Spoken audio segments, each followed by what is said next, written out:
এই যে মোবাইলটা, এটা রেডমি A3X, ঠিক আছে। A3X এর FRP আনলক করতে গেলে যে সমস্যাটার মধ্যে পড়তে হয়, এটা হচ্ছে স্পিড ইউনিস্কো সিপিইউ, ঠিক আছে। তো ইউনিস্কো সিপিইউ A3X এর FRP আনলকের ক্ষেত্রে যে টিপিটা, সেটা হচ্ছে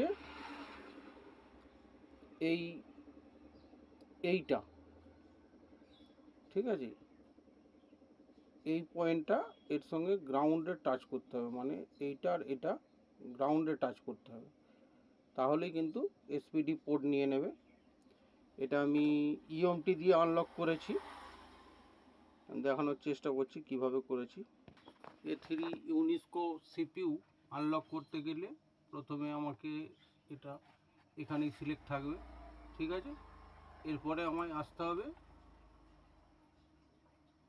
এই যে ভার্সন 2 SC9863A64 ভার্সন 2 বা 64 দিয়েও FRP এটা করে নিয়ে এখানে আমায় FRP রিমুভ, এরপরে এক্সিকিউট করলেই কিন্তু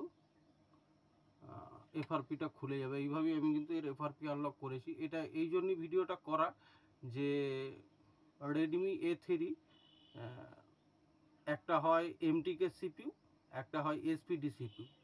MTK সিপিইউ এর বোর্ডটাও আমার কাছে আছে, সেটাও দেখানোর চেষ্টা করব। এটা যেমন MTK সিপিইউ, আর এটা হচ্ছে SPD সিপিইউ।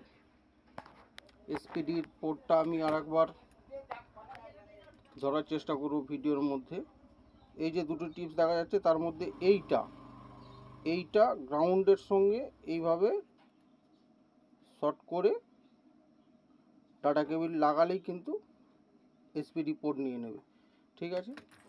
আর A3 যে বোর্ডটা, সেটা হচ্ছে A3X এর আর একটি বোর্ড MTK সিপিইউর যেটা, ঠিক আছে। সেটা হচ্ছে এই যে পুরো বোর্ডটা দেখিয়ে দিলাম, এটা MTK সিপিইউ। MTK সিপিইউর ক্ষেত্রে কিন্তু যেটা টিপি হবে সেটা হচ্ছে এই পয়েন্টটা গ্রাউন্ডের সঙ্গে শর্ট করলে MTK সিপিইউ হলে কানেক্ট নিয়ে নেবে, ঠিক আছে। এর জন্য ভিডিওটা বানানো।